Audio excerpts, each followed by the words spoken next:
Hello and welcome to an Infinity the Game battle report. Today we're playing Vanilla Combined Army versus White Banner, and the scenario is Decapitation. Now, this list and battle report request comes courtesy of channel supporter, friend of the show, and Hot Takes Gremlin Jordan, who has requested a combined army, specifically a Nourkias combined army battle report. Now, this list has been provided with Jordan. I just tinkered with the combat groups very, very slightly to fit how I like to organize things. Otherwise, this is effectively his creation, and it is, perhaps unsurprisingly, centered around Nourkias. Now, during N4, I was one of those outspoken people, possibly the only outspoken person, that did not think Nourkias was worthwhile. In N4, if you compared him to just an Umbra Samaritan, he was not particularly efficient, particularly relative to his points cost. He was a good chunk more expensive than the Umbra Samaritan, and the only piece of capability he had relative to the Umbra Samaritan that actually differentiated him in any way was that he had the ability to enter a marker state via Cyber Mask, which he still has in N5.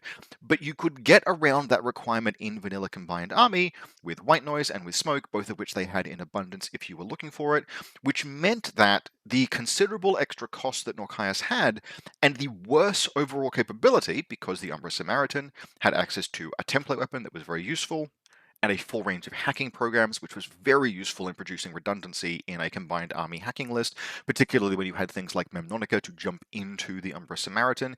If you lost your lieutenant, you would still have an outstanding all-rounder hacker. All of these things just kind of collectively made the Umbra Samaritan, relative to its points cost, better than Nourkias. That was in N4. In N5, we have to reassess models, and that balance has shifted.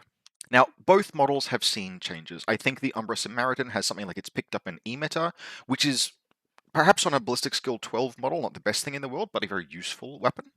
And the martial arts level 4 that both characters have is a very big deal now, which means that the Umbra Samaritan's melee is really not hugely different from Nourkias. Nourkias enjoys a slightly better close combat weapon type with the EMCCW, and enjoys 1 point of close combat stat higher, but otherwise they are identical in close combat. On top of that, the Umbra Samaritan has received, I believe, an upgraded version of Trinity, which it didn't have before, and it's still, I think, a little bit cheaper than Nourkias. It's something like 5 points cheaper than the Lieutenant Nourkias profile. However, Nourkias has had a couple of changes of his own. Firstly, he's exchanged the Breaker Combi Rifle for a K1 Combi Rifle, which is a significant difference. And secondly, and overwhelmingly the most importantly, unlike an Umbra Samaritan, Nourkias has picked up the Immunity Arm trait, which means that any weapon that inflicts a saving throw against his arm attribute, i.e. not his BTS attribute, he is immune to the special effects of that weapon. And the effect of that skill on a close combat, highly mobile Prothean piece really cannot be overstated. Prothean close combat models are one of the coolest things to play in Infinity. They are very powerful. They are one of only really 2 mechanics in the entire game, 2.5 mechanics in the entire game, that allow you to come out of an engagement not just with your opponent's capabilities lessened, but your own capabilities increased. Infinity has almost no snowball mechanics apart from just the general effect of attrition on the game. Prothean, however, is a way for you to actually be stronger than you started the turn, and those are very, very rare. When you combine that with Immunity Arm on a model like Nourkias, you run into a situation where many of the, almost all, not everything, but almost all of the defensive weapons that Nourkias was potentially threatened by get no-sold by Immunity Arm. So Nourkias, when he gets Prothean rolling, is a high wound, low armor model, so continuous damage weapons were scary. Not anymore, he's immune to that. You might have Panzerfaust AROs that he wouldn't really be willing to risk while he is closing into close combat before he's gotten his wounds up. Not anymore, he's effectively immune to those. On top of that, close combat, many close combat weapons affect arm. Only a small number of CCWs actually affect BTS, Viral and EM, and that's basically it. And he is now immune to explosive, armor piercing, etc., which means that he can potentially grind out close combat attacks against equally skilled enemy close combatants because he can tank those attacks much more reliably than they can. We will see a situation in this game where he was not advantaged in a close combat, but my opponent would have had to have won multiple times and he only had to win once for that engagement to be decisive. And so, collectively, that means that while I 100% stand by my assessment of Nourkias as the inferior Umbra in N4, in N5, he is a very, very scary choice, and we are going to see him in complete glory during this battle report. In terms of other stuff in the list, there's some things. None of them will really do anything, but credit in particular to the Q drone. So the rest of the list is we have Sheshkin. It takes a rare game for Sheshkin to do nothing. This is one of those games. Sheshkin and a Dartok. The Dartok is the only other hacker in this list. It is very light on hacking. It would be lovely to fit something like Bit and Kiss, for example, into the list, but if we're putting Nourkias and Sheshkin both in the list, we're just really not fitting many other things. So we've got a Dartok just for a splash of hacking, the Overdrawn. I do really like the Overdrawn in this list. Overdrawn and Dadarazi just as a combo. Spoiler alert, Dadarazi a couple steps down, gives you both good smoke and a counter to the things that would counter smoke. We can't fit White Noise in this list, but we can fit a big cannon that will screw with everything that might screw without White Noise. So that's good enough. We've then got Imatrons, Icadrons, cool, excellent. One of the things when I was workshopping this with Jordan that we tweaked was getting more veterans into the list, because one of the things that Nourkias doesn't do relative to, like, say, a Memnonica lieutenant is that no backup. If he dies, you're in loss of lieutenant. So one of the ways that you manage that in combined army, this list has got something like 5 veterans in it: the 2 Dadarazi, the 2 Imatrons, and the Dartok, which doesn't necessarily give you, like, that's not going to be a robust first turn if you lose Nourkias or he gets isolated on turn 1. But it probably, plus some command tokens, gives you enough orders to have something which should at least let you counterattack a little bit, maybe kill whatever it was that killed Nourkias if they launched a close attack on you. It's basically enough to not give your opponent 2 back-to-back turns. In Group 2, we have, this is also a group that I quite like in terms of being quite lightweight. We have a Q-drone with Thunderbolt. It just fits into the list in terms of points. No points for the SW, or no points for the heavy machine gun, but the range band on the Thunderbolt would be quite relevant this game, and I think I increasingly like the Thunderbolt Q-drone / total reaction bots they've introduced in N5. A MedTech Obsidon Medconoid. This is a combi rifle profile. If we had one more point, I would probably make this into the Marksman Rifle armed turret profile, but there's no really easy way to get those points. A Slave Drone, a Liberto Mine Layer, a Gaki, and an R Drone. So one of the things this Combat Group 2 does is it's a very lightweight combat group, but because of the medtech, because of the Q Drone, it can always do some things. Maybe the Q Drone will have something to shoot, we'll see that in this game, or if not that, then the medtech can just reload turret, reload turret, reload turret, the Gaki can attack, run through mines, the Libertos can do stuff. This is a combat group. One of the things that you risk with small combat groups is that you want to make sure they can always do something, and you don't want that something to be non-productive or deleterious. So if you have, for example, a combat group that just consists of a couple of small link teams, those, hypothetically, those link teams have to be able to contribute to the game without necessarily exposing themselves to too much risk. This group, and the medtech in particular, does that kind of thing, just builds a defense, recovers troops very, very nicely, allowing the first group to strut the offense. So I like this list. I like this list overall very much. I wish I could say that the list broadly played very well, but as we will see over the course of this game, I didn't actually get to use too many of the models. The models that I did use, I really enjoyed. I will probably come back to this list at some point in future. But that's the Nourkias list that we're playing today. Let's jump now into White Banner. Now, this is my opponent Chris's White Banner list, and there's a few things in here that are a little bit of a flex, but broadly I think this is quite solid. There are a few things that maybe I would change. In Combat Group 1, we have Jinquo duoed with a Shaolin. This is something that I've actually played with myself during N5, and it hasn't yet done anything. In this particular case, when I played her, she and that Shaolin spent their lives holding off a Banshee combat drop and Tikbalang Lieutenant Alpha into my deployment zone. And frankly, losing just 2 models to hold off that kind of attack is a big thumbs up. But outside of this game, I haven't really had a chance to see that unit played in anger yet, and Jinko is still quite expensive. But I think on paper, that duo is probably better than it's ever been, and probably quite good. We then have an unlinked Rushi. This half an SWC 21 point Rushi has found its way into a lot of lists.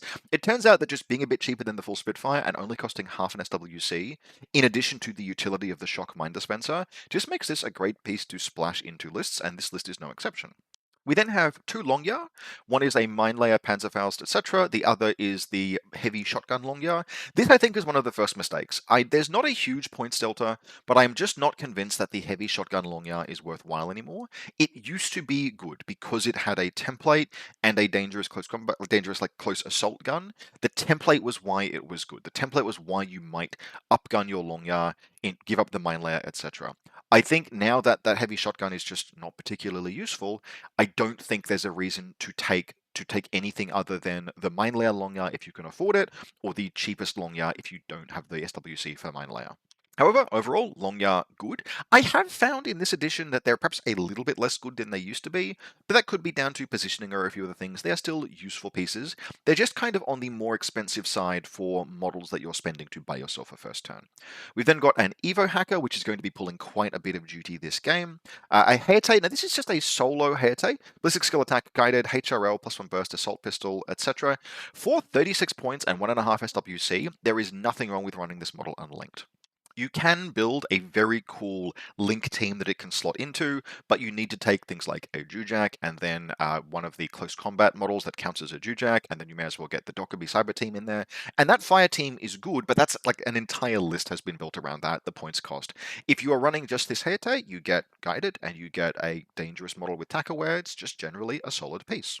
Next up, we have a Beast Hunter, which this game is going to be pretending quite cheekily to be a Longya mine just to conceal the presence of SWC, and a Tiger Soldier Hacker. Chris is a Tiger Soldier enjoyer. We'll talk about in deployment how I'm going to handle this. I am finally getting my head around how we will deal with drop troops. It's good to sort of remember that. This is just a solid first combat group. In particular, we look at these groups, there is a, once you take the Tiger Soldier out, there is a, something like a 7-6 or an 8-6 split.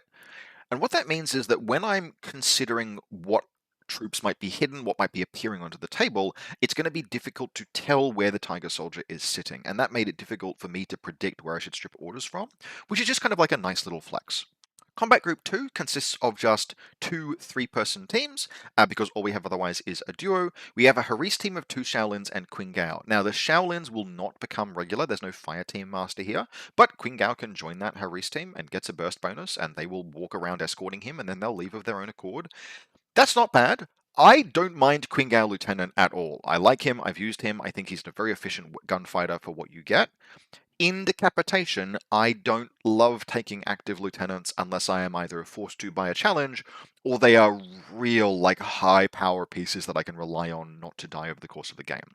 Qing Gao is good, but he's not so good that Decapitation, there's a target on his head, and so how I like to play Decapitation is either really, like, alpha power lieutenants, or line infantry that I can put in a corner and protect with everything. I don't like middleweight lieutenants that I'm like, oh, I could take the risk, but it'll be fine. I'll deal with loss of lieutenant if I have to. I don't like that middleweight, like 48-point heavy infantry kind of deal in Decapitation. You go really big or you go home. Just take your line infantry, stuff them in a corner, and protect them. So that if your opponent goes all in to kill them and secure those lieutenant points, cool, you've lost a Fusilier. No big deal. You aren't also giving up army points, for example. Now, this Haris org, this is a 3-person core, I think is actually kind of cool and really like just a very cheap, small team. So this is Octavia, Azanshi, and Azanshi Doctor, and Octavia is just a solid gunfighter now. She's not god tier, but she's got native ballistic skill attack +1 burst, which means that that heavy rocket launcher, in addition to having 6th sense, is just going to be burst effectively 4 in active turn, burst 2 in reactive. She's got dogged, she's not that expensive, and there's a doctor behind her. In terms of active turn gunfighters, you can really do a lot worse than just 4 dice firing a rocket downrange, particularly relative to the points cost. Now, this might be a piece like for my money, I would probably cut Octavia, I'd move Qing Gao into that Haris team, have the Doctor near Qing Gao, use it as much more of a static team. Maybe, for example, take Lang Kai to run with those Shaolins. That's potentially how I would run a similar kind of list. But I do think it's worth noting that Octavia got kind of a glow up, and if you want to use her, there's nothing wrong with that. Now, the only thing or things that I think are notably missing from this list, and which would be very good to have added, are the new, I think they're pronounced Gudan or whatever, the Gudan troops. The number of accents and lines over letters means I'm almost guaranteed to be mispronouncing that. Specifically, there is a 12-point forward deployment, single-use camouflage profile with a zapper. If you have access to those, and you have anything resembling the point slots, the points and model slots, put 2 of them in a list. Having a camouflaged zapper that you can just have positioned a little bit forward, guarding the approaches to your deployment zone, is one of the best pieces of tech in the game, because it means that really big, really aggressive, heavy alpha strikes, you have something that can stop them in their tracks. A zapper is not going to kill a tag that is ramboing into your deployment zone, but it is going to hard stop it, and your opponent has to respect that. In fact, we're getting to the point where I would probably cut the Longyas just for Gudan if it was a choice between the two. Those are missing in this list, and if Chris had had one or two, it would potentially have prevented a chain of events that we will see unfold because of that ability to isolate and therefore stall pieces that otherwise can just continue on. So, those are our lists. We're playing Decapitation. Let's jump in. So this game was played in Chris's home on his table, and I've mentioned this table has been featured many times on the table before, and I love this table. For those who haven't seen it before, in addition to just a lovely clean aesthetic, if something is red, it is an interactable object, and usually it will be keyed to other interactable objects on the same structure. For example, this tall building here, if you use the move skill while in contact with this door, it will take you to this door on the rooftop. And those are all over this table. It's super easy to see. It's an aesthetic vibe that I love because it looks like you're looking at the table through like a tactical overlay. Really big fan, and it's very, very playable. If you are looking for ideas as to how to build a table or paint a table, you could do far worse than steal this as a concept. Now, Whip 14 versus Whip 15, I want to say lieutenants. I lose the roll. Chris snap picks going first. Absolutely the correct choice. I set up on the table side to the right of this picture, mostly on the grounds that it has some slightly better places to hide HVTs.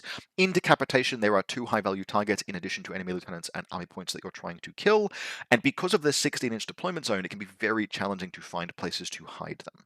In this case, I have at least some defensibility for my HVTs, which is better than nothing, and which I will take. So Chris sets up first, and he sets up from sort of bottom to top.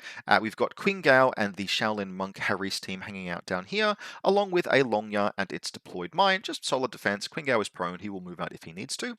The Hayate is in this nook prone, the Octavia Grimsdottir and Friends Link is on this rooftop. And then the Rushi, Longya, Jinquo, and Shaolin Monk team are all nestled in this corner here, along with what looks like a Longya's mine, but is in fact a Beast Hunter. Now, there are some considerations that go into my deployment as I'm slowly getting my head into N5, and the first of them is, where does the Overdrawn go? And very thoughtfully, Chris has put all of his MSV pieces in one place. We have the Rushi and Jinquo, all of which have MSVs. Actually, sorry, disregard. Jinquo doesn't. I'm thinking of Bishia. But the Rushi is over here, along with Shaolin Monk and Jinquo and stuff like that. This is the only place where there are models on the table that Albedo will affect. So, yep, down goes the Overdrawn behind this building here with a nice long line up the table. But importantly, it's not in a position where it can be seen by the HRLs, which would threaten it. So like Octavia and the Hayate here, not in a position to easily see it. So I am only projecting threat down to models that will either have to throw smoke to move past me or otherwise can't really threaten me because of my albedo. Okay, cool. We then put the Thunderbolt Q drone here. It's doing a couple of things. Firstly, it is watching like my entire deployment zone because it has 360 visor. Secondly, it has a really long line down here, which, thanks to its Thunderbolt range bands, by the way, if you're trying to remember how a Thunderbolt works, it has lodged itself in my head under the mnemonic Spitfireback because it is a Spitfire quality gun with Feuerback range bands. It's got very long 0 range bands, and so it's looking down this long line where it will make full use of those range bands if it's engaged by things like HRLs or heavy machine guns. We've got a Dr. Wormbot hanging out near both of them. There's a Datarazi back there. Various different Imatrons have landed.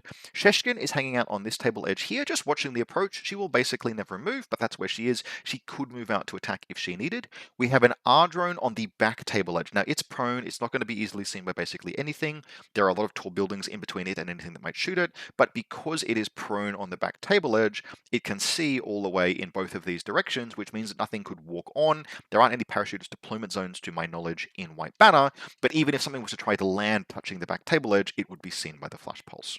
We've then got Ichadrons Imatrons smattered around. Another Datarazi down here. The Dartok is up on this rooftop, just hanging out near the only thing the Dartok can really go after that I can see is the Evo hacker, so I'm positioned to go after that if I need to. There are a few other bits and pieces. Dr. Worm is hanging out here, and then the Libertos, importantly, and its mine have been deployed to protect my civilians, one of which is in this nook here, and the other one is behind this crate here. Now, the civilians are not going to last terribly long, but the Libertos is at least trying to make it costly to attack them. Now, I can't remember what Chris's reserve drop was. I think it was the Heate. That's fine. My reserve drop is Nourkias. I reserve drop Nourkias just because I am waiting to see, are there any nasty killer hackers? Is there like going to be a Dockerby come down? Anything that would threaten to kill Nourkias on the first turn, I want him to be positioned away from. But, okay, cool, just the Heate. That's fine. I can manage that. So Nourkias is going to come down, hanging out in this little corner here, also watching some table edges, but more importantly, to be safe, because this is a battle report request, and we want to see what it is that he can do. Now, as mentioned, I know Chris is a Tiger Soldier enjoyer. I have set up as best I can to cover as much of the table as possible, and it takes him a good long time to figure out where he's going to drop that Tiger Soldier, but it is going to basically be the first activation that he makes. Because I can't tell where the Tiger Soldier is, it could very credibly be in either combat group. I strip one order from each, which means that it's not going to have a million orders, but it is what it is. The Evo hacker activates first, puts down assisted drop supportware, and then Chris finds the line and he manages to land the Tiger Soldier just down here. There's a little barricade between the Datarazi and the Tiger Soldier, and so Chris manages to land just behind this barricade. And then, before he does anything else, he also calls down a speedball. He gives the Tiger Soldier a little +1 wound, a Vita Pack, and I think his second call is a nano screen, which lands down near Arushi or something and picks it up. So Tiger Soldier activates, moves over, picks up the Vita Pack, shoots and kills my poor civilian over here. Datarazi is attempting to make dodges here, and it does get a little bit closer, but it does not get into melee. Okay, not the end of the world. Then the Tiger Soldier activates, it's a hacker, and it spotlights the Datarazi. The Datarazi is spotlit, it's not close enough to the Tiger Soldier to actually stop the missiles or the rockets from landing. So the Heate tactical awarenesses forward, moves up and around, ends up in sort of like this position here, and starts firing rockets into the Datarazi. Now, I can choose to face this with a reset. However, sure, reset would clear the spotlight effect. It would be on 10s. But in this particular case, I can also save myself by making a dodge, and dodging is on 11s. Face-to-face roll, Chris rolls low, I roll like a 10, and the Datarazi dodges around the corner and into close combat with the Tiger Soldier, and that is the end of the Tiger Soldier's attack run. The Datarazi is going to Impetuous next turn and take it down, which, cool, nice, clean solve to this problem. I have traded up here in this particular case, but Chris has gotten the first of 2 HVTs. Now, for the remainder of his turn, what we're going to see, there'll be like mine dispensers and stuff for the Rushi, but Queen Gao is going to move out with his link team. So they'll move out and around this direction, up around here to this location here, and they do have to cross through line of fire of the Libertos and the Q drone. There is a face-to-face roll. I end up taking down, I think, one of the Shaolin monks. However, Queen Gao puts down the Libertos, gets into cover around here, and then puts down the second HVT. So this has overall been a fairly bloody first turn. There's a Shaolin monk stranded in the open, Queen Gao is prone down here, both of my civilians are dead, and my Libertos is dead, but particularly when you consider that that Tiger Soldier engaged by the Datarazi is effectively dead, I have killed more than I've lost this turn. So that's a solid defensive turn. Chris has just secured 4 scenario points with the civilian kills. So my second turn begins. The Datarazi Impetuouses kills the Tiger Soldier that he's in contact with. The Q drone then moves up and around to see draw a bead onto the Shaolin Monk. Uses its good range band. Shaolin Monk smoke dodges, but 3 shots downtown against the model in the open with the flareback. 3 dice on 11s puts the Shaolin Monk down as well. Cool, good start. And at that point, I take stock. I look at where everything is. And the Doom music begins to play, because this is where we begin to activate Nourkias. He has the Datarazi activated with Impetuous, the Q-Drones in Combat Group 2. We are going to spend 11 orders on Nourkias this turn. And so let's trace his journey. He's going to start here. I will call down a Vita Pack and a Nano Screen. He'll pick up the Vita Pack. If Chris had had any Mimetism 0 camouflage markers that were Silhouette 2, i.e. could be a Gudan in his deployment zone, I would have called down Switch On instead. But in this case, there's no threat of that, so we call down a Vita Pack. He moves around to here and picks it up and then moves to there. He then Cyber Masks just to get an approach. Cool. That's his second order. His third order is to jump over to here and then down to there. He gets discovered, but he's gotten through various different AROs. He then, third order, moves into contact with Queen Gao. Queen Gao shoots, he does have ballistic attack -3, but this is not a face-to-face roll that Queen Gao has a chance to win, and Queen Gao gets put down. Cool, that's model number 1. Nourkias then moves out and around here. A volley of gunfire comes into him.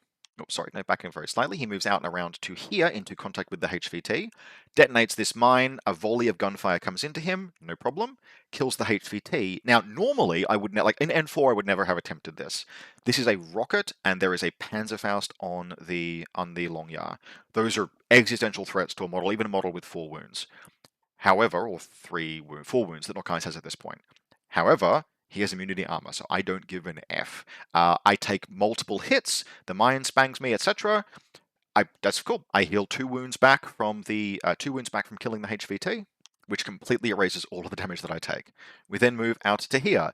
Volley of gunfire comes back. Nourkias shoots in return and puts down the Longyar.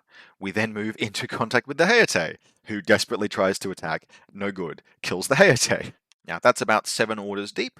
We then Cybermask, jump up onto here, 8, 9, and move into combat with Octavia and a couple of other models, put one of them down and end in close combat. I think we have 1 order left to also get around and kill a Doctor, so that's not a bad first turn. That's a civilian for 2 points, Queen Gao, Lieutenant, a Longya, a Hayate, a Mine, Jinquo, not Jinquo, sorry, Octavia, and a Zanshi, all dead in turn. I don't really have anything I need to do with my second combat group. I think Dr. Worm just moves and lays a turret. So yeah, that's a little grim. And so if we jump to the beginning of Chris's second turn, we can see Nourkias up here prone on a rooftop in contact with the last surviving member of this link team. That's a Zanshi. And all Chris has are the models that are hanging out in this area there. Now, he has a potential line on Nourkias. He kind of just has to get the kill, because if he at least gets the kill, then the Lieutenant kill score will be equalized. And he does have a good line to at least attempt it, and that's with the Jinquo duo. So they move out and they lay down basically smoke here, and that gets them cleanly through this alleyway. There is an overdrawn looking down, but it can't see through the smoke, no problem. Out and around, up through here, there's actually a doorway that they just move, and they both move into, firstly Jinquo, and then in a subsequent order, into close combat with the with Nourkias. And this is just where a massive freaking lightsaber duel starts happening.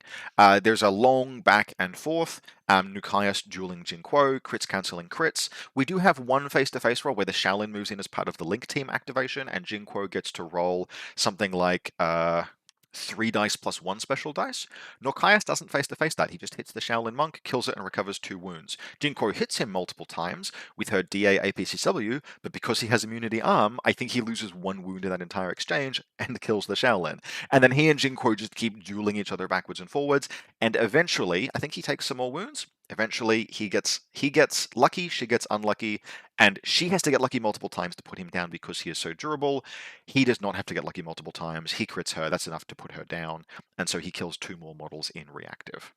Now, at this point, it really is all over bar the shouting, but for the sake of it, we kill the Zanshi, pop down and around here.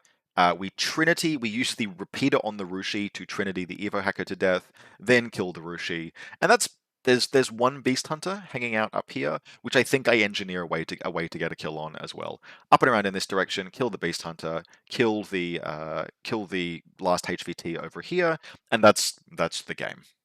By the end of it, Nourkias is still on full health. He has blown through basically Chris's entire army. I got a couple of kills in ARO.